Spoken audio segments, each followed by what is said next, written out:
আজ তোমাদের জন্য একটা টিফিনের রেসিপি নিয়ে এসেছি, চিড়ের পোলাও।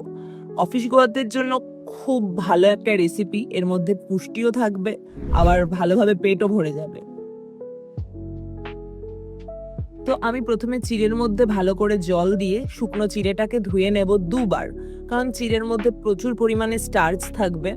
তো আমি ভালো করে চিড়েটাকে কচলে কচলে দুবার ধুয়ে নেব।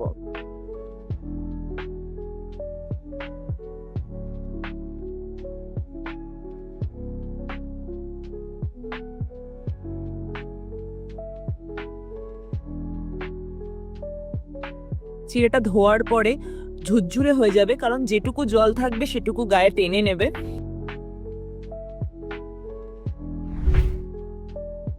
এবার তেল গরম করে তাতে আমি কারি পাতা দিয়ে দেবো কিছুটা, এবং কিছুটা কাঁচা লঙ্কা কুচি দিয়ে দেবো। এই সবকিছু দেওয়ার পরে আমি বেশ কিছুটা পরিমাণ চিনে বাদাম এবং কেটে রাখা আলমন্ড দিয়ে দিলাম। এই সবকিছু দিয়ে এবার আমি বাদামগুলোকে ভালো করে লাল লাল করে ভাজবো।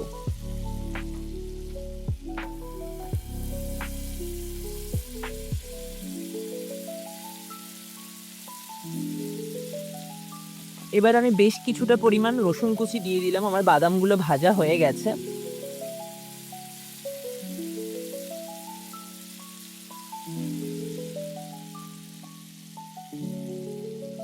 এবং ডুমো ডুমো করে কেটে রাখা আলুগুলোকেও দিয়ে দিচ্ছি।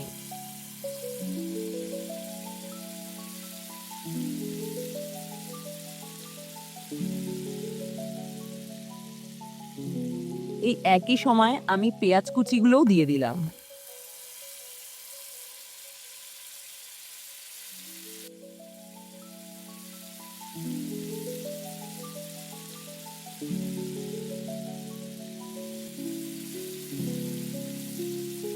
ভালো করে সবকিছুকে ভেজে নেব, না হলে গন্ধটা ভালো বেরোবে না।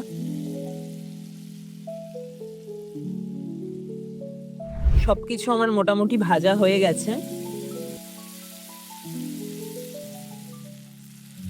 আমি প্রথমে জিরে আর সর্ষে ফোড়নে দিতে ভুলে গেছিলাম। তো জিরে আর সর্ষের গন্ধটা এই রেসিপির জন্য খুব ভালো লাগে। তো তোমরা প্রথমেই জিরে এবং সর্ষেটা ফোড়নে দিয়ে নিও। এরপরে আমি হলুদ অ্যাড করছি কিছুটা পরিমাণ, এবং স্বাদ মতো লবণ অ্যাড করলাম। এবার আমি কিছুটা জিরের গুঁড়ো অ্যাড করলাম, কিছুটা পরিমাণ লঙ্কার গুঁড়ো অ্যাড করছি, এবং স্বাদ মতো চিনি অ্যাড করছি। আমি এখানে চিনির পরিমাণটা একটু বেশি দিয়েছি, তার কারণ এই রেসিপিটা মিষ্টি এবং ঝালের একটা ব্যালেন্স হয়, খুব ভালো লাগে মিষ্টিটা এখানে। তো তোমাদের যদি মনে হয় মিষ্টিটা কম দেবে, তোমরা কমও দিতে পারো। আমি সব কিছু দিয়ে ভালো করে নাড়িয়ে নিচ্ছি। খেয়াল রাখতে হবে মশলাগুলো যেন পুড়ে না যায়, কিন্তু মশলাগুলো ভালো ভাজা হয়ে যাবে। এরকম সময় মশলা থেকে ভালো একটা গন্ধ বেরোবে ভাজা ভাজা।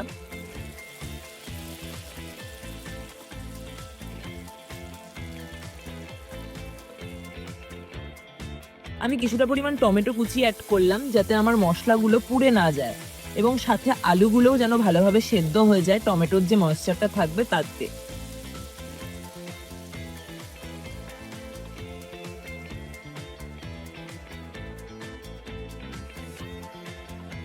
আমি এবার ঢাকা দিয়ে দিচ্ছি, কারণ টমেটোর ভিতরে যে ময়েশ্চারটা আছে সেটা দিয়েই পুরো আলুটা সেদ্ধ হয়ে যাবে। এবার আমি ঢাকা খুলে দেখছি যে আমার মশলা এবং আলু সব সেদ্ধ হয়ে গেছে, মশলাটাও ভাজা ভাজা হয়ে গেছে।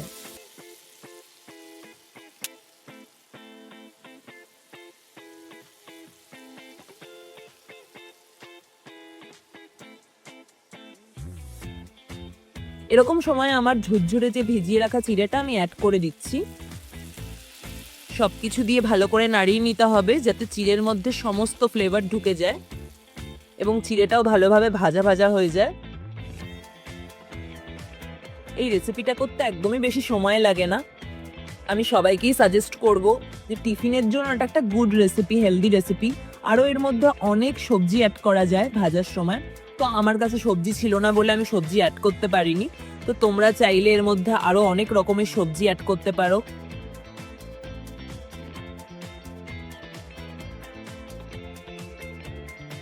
আমার রান্নাটা কমপ্লিট হয়ে গেছে।